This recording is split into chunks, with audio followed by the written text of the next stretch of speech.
자, 고려의 통치 체제입니다. 중앙, 지방, 관리 선발, 토지제도 이런 식으로 나와 있는데 여러 가지 제도들을 축약해 놓은 거예요. 선생님 본 수업 때는 요거 거의 한 10분, 15분 소개했는데 좀 자세히 좀 소개해 줄게요. 꼼꼼히 공부하고 싶은 친구가 있을 것 같아서. 일단 중앙, 고려의 수도에 가면은 이런 걸 볼 수 있다라는 거야. 왕 아래 수많은 기구들이 있습니다. 근데 여기 삼성육부, 원조가 당나라라고 우리 작년에 배웠습니다. 당나라의 삼성육부를 받아들였는데 모방했어. 근데 독자적으로, 어떻게 독자적으로 했냐면 삼성육부를 이성육부로 줄였어요. 그래서 여기 보면은 중서문화성이 있는데 중서성과 문화성이 합성어야. 중서성 플러스 문화성, 상서성. 원래 성이 3개인데 중서문화성이라고 하나로 묶었기 때문에 성이 하나, 2개. 그리고 아래 육부. 부가 6개 있죠? 그래서 이성육부라고 부르는 거예요. 이성육부. 그래서 이런 표현이 나옵니다. 당의 삼성육부를 모방했지만 독자적으로 이성육부로 줄였다. 하지만 이 흔적들은 다 누구의 영향을 받았다? 당나라의 영향을 받은 것이다. 고려도 그 당시 최고의 선진국이었던 당나라의 영향을 받을 수밖에 없죠. 자, 그리고 선생님 본 수업 때 얘기 안 했지만 이 부분은 송나라의 영향을 받은 겁니다. 송나라. 중국의 당나라 뒤를 이어서 나중에 송나라 들어서죠. 송나라의 영향을 받은 것들 이런 것들이 있어요. 이거 쓰여져 있죠? 요것들은 송나라의 걸 따라온 거예요. 중추원 같은 경우는 이런 것들. 왕명 전달이라는 말이 뭐냐면 왕이 명령 내리면 전달하는 거야. 한마디로 왕의 비서 역할이라고 그럴까요? 어사대는 관리들 감찰하는 건데 관리들의 비리를 감시하는 거. 암행어사 들어봤죠? 비리 캐는 거. 삼사는 회계란 말이 돈 관리하는 거야, 돈. 그래서 중추원, 어사대, 삼사 이것은 송나라 영향을 받은 거고 요 삼성육부는 이성육부로 축약해서 당나라 영향을 받은 겁니다. 그래서 여기서 고민을 하고 여기서 6개의 부로 나눠서 추진을 해요. 그래서 병부, 병사랑 관련됐으니까 군사, 호부는 돈과 관련된 거, 형부는 형벌, 법률, 예부는 교육부 개념이죠. 공사, 토목. 그래서 전문 분야 6개로 나눠서 추진을 하는 거예요.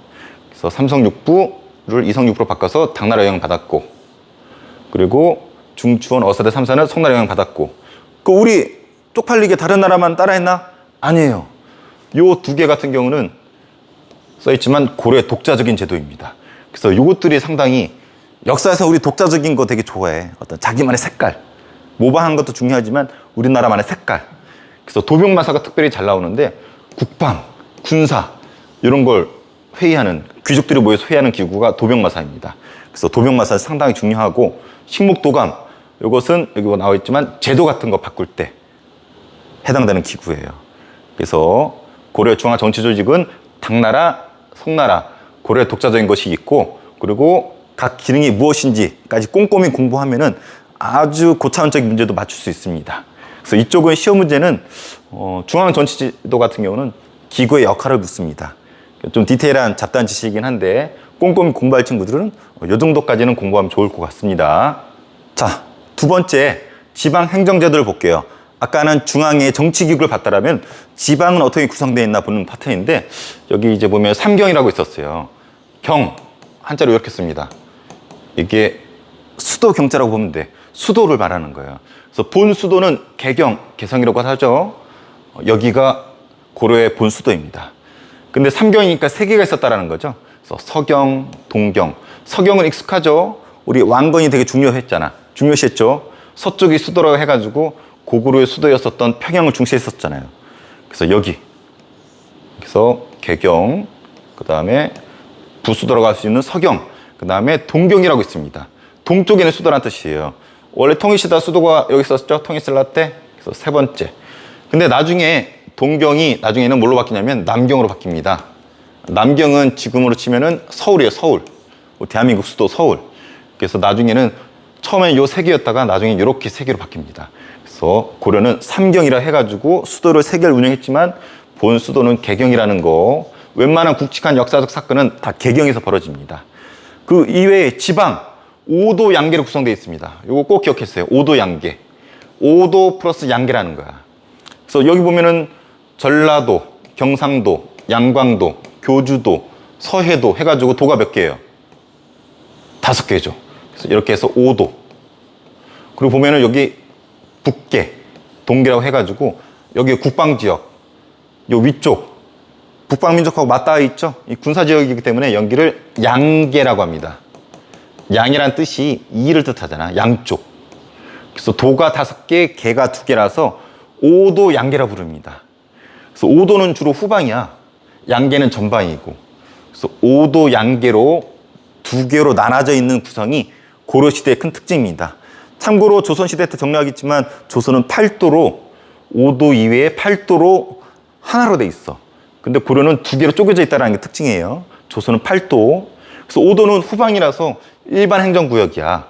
그래서 여기는 안찰사라는 사람을 보냅니다. 근데 양계 같은 경우는 군사지역이라서 군인을 보내요. 병마사. 이름 자체가 좀 군사적이죠. 그래서 안찰사랑 병마사 이렇게 2개로 쪼개서 보냈다는 거. 어려운 말로는 이원적 구성이라고 합니다. 자, 우리 이미 배웠어요. 뭐 참고로 조선하고 구별하면은 아주 좋은데 조선은 8도라고 아까 얘기해줬죠. 8도. 이 8도에 보낸 장관, 안찰사나 병마사가 아니라 뭐라 불렀을까요? 요거 댓글로 좀 달아주세요. 룰렛 갑니다. 룰렛 너무 남발하는 것 같은데? 약간 더 어렵게. 지금 충청도, 우리 충청도를 관리하는 옛날 이름이 있을 거예요. 그래서 충청도 땡땡땡은 지금 누굴까요? 그리고 그 사람 출신 지역이 어딜까요? 이거 알면 좀 약간 놀랄 거예요. 다시 한번 퀴즈 나갑니다. 조선은 8도로 구성이 돼 있었는데 고려는 이렇게 2개로 나눠서 보냈잖아요. 근데 여긴 다 똑같아. 8개의 도에 이 사람을 보냈습니다. 이 사람. 특히 우리 지금 현재 충청도를 관리하는 이 사람. 이 사람이 고향이 어딜까요? 자, 문제가 더 어렵나요? 자, 갑니다. 그리고 각 지역에 주현이라는 게 있고 속현이 있습니다. 주현이 있고 속현이 있는데 주현은 지방관을 파견한 거야. 중앙에서 공무원을 파견한 거고 속현은 거기까지 못 보냈어. 그래서 지방관이 파견되지 않은 지역을 속현이라고 그러고 지방관이 파견된 현을 주현이라고 합니다. 그래서 주현에 파견된 관리가 속현까지도 케어는 했지만 현실적으로 케어가 어려워. 그래서 속현 같은 경우는 향리라고 하는 사람들이 실제적인 일을 처리합니다. 향리. 향리는 우리 호족 배웠죠. 왕건과 함께 나라를 세웠던 호족. 이 호족들이, 힘 있는 호족들은 고려시대 때 중앙으로 가서 힘 있는 귀족이 되고 힘이 없는, 힘이 약한 호족들 같은 경우는 지방에 찌그러져 가지고 향리가 돼서 지방의 실제적인 업무를 담당하는 향리가 됩니다. 심화 부분이에요. 알고 싶은 사람은 정리하면 좋습니다. 그리고 고려는 좀 특수한 지역이 있었어. 향, 부곡, 소라는 합성어인데 특수행정구역입니다. 그래서 얘네들은 특별해. 이사도 못 가. 세금도 졸라 많이 내요. 왜? 속된 말로 왕따 당했어. 이유가 여러 가지 설이 있지만 뭐 반역을 저질렀다라든지 한마디로 왕한테 찍힌 지역이에요. 그래서 이런 특수지역.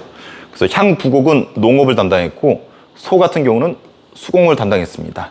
우리 이미 뒤에 배웠습니다. 처인 부곡이라는 거 들어봤을 거야. 처인 부곡. 처인 부곡. 특수행정 구역이었던 거죠. 처인 부곡. 지금이 어느 지역이라고 그랬어? 용인시, 에버랜드 있는 곳. 그래서 처인 부곡, 고려시대 때 현재 에버랜드 지역은 용인시라고 하는데 옛날엔 처인 부곡이라 불렀고 왕따 당했던 지역이라는 거. 그래서 T익스프레스 타면서 왕따 당하면 서러움을 만세 부르면서 서러움을 날렸었던 지역, 처인 부곡. T익스프레스. 왕따의 서름을 날렸던 놀이기구 이름 T익스프레스. 자, 에버랜드 가고 싶네요. 자, 이번에는 군사랑 토지제도 볼게요. 군사제도는 그렇게 중요하진 않아요. 중앙은 이제 개경이죠. 개경엔 2군 6이라는 게 있었고 지방 아까 2개로 쪼개져 있었다고 그랬죠. 일반 행정구역 5도에는 주현군이 있었고 양계는 군사지역이잖아. 주진군이라고 하는 이런 군대를 두었습니다. 굳이 공부하려면 뭐 요 정도 공부하지만 그렇게 중요하진 않고 토지제도. 고려시대 때 공무원이 되면은 뭔가 줘야 될 거 아니야, 월급을. 지금은 계좌이체 시켜주지만 고려시대 때는 땅을 줬습니다. 토지랑 노봉을 줬어요. 근데 토지, 땅을 실제로 준 게 아니야. 소유권을 준 게 아니라 수조권을 줍니다. 그래서 수조권이라는 개념을 좀 익숙히 해야 되는데 만약에 내가 고려시대 관리가 되었어. 그럼 내가 A라는 지역을 땅을 받았어. 그럼 이 땅의 소유권을 가져간 게 아니라 이 땅에 원래 농민이 살아요. 이 사람이 여기 농사를 질 거 아니야. 이 농사 진 거에 대략 10분의 1, 쌀을 한 100가마 산출했으면 한 10가마 정도를 이거를 내가 이제 받아가는 거예요. 그래서 수조권은 여기에서 농민이 진 이 곡식의 10분의 1을 이 사람이 받아가는 거, 이것을 수조권이라고 합니다. 이해되죠? 그래서 이 땅 자체를 가져가는 게 아니라 이 땅에서 농사진 수확물의 10분의 1을 받는 권한을 가져가는 것을 수조권이라고 해요. 그래서 이 토지의 수조권을 받고 녹봉은 현실적으로 이제 쌀 같은 거 주는 거야. 현물. 실질적인 곡식을 받는 겁니다. 그래서 고려시대에 관리가 되면은 수조권과 곡식 일부를 받는 것이 고려시대의 특징입니다. 그래서 이러한 제도를 전시과 제도라고 해요. 전시과 제도. 그래서 18등급에 따라서 차등 지급을 하겠죠. 아까도 봤지만 수조권을 줬다라는 거. 그리고 공음전을 좀 알아둬야 됩니다. 자, 고려시대는 그 어느 시대보다 귀족 사회라고 얘기합니다. 왜냐면 높은 관직인 귀족들이 대우가 엄청나. 그 중에 하나가 공음전입니다. 만약에 내가 5품 이상이면은 공음전을 주는데 이것은 대를 이어서 내 아들, 내 조카, 내 손주 이렇게 대물림 될 수 있어요. 그래서 5품 이상의 관리한테 주는 공음전이 있는데 대를 이어서 세습이 가능하다. 그래서 이런 걸 통해서 대대로 세습이 되니까 후손들은 계속 먹고 살 수 있겠죠.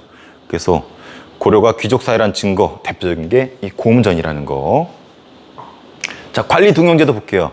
지금 공무원 시험이에요. 공무원은 에드윌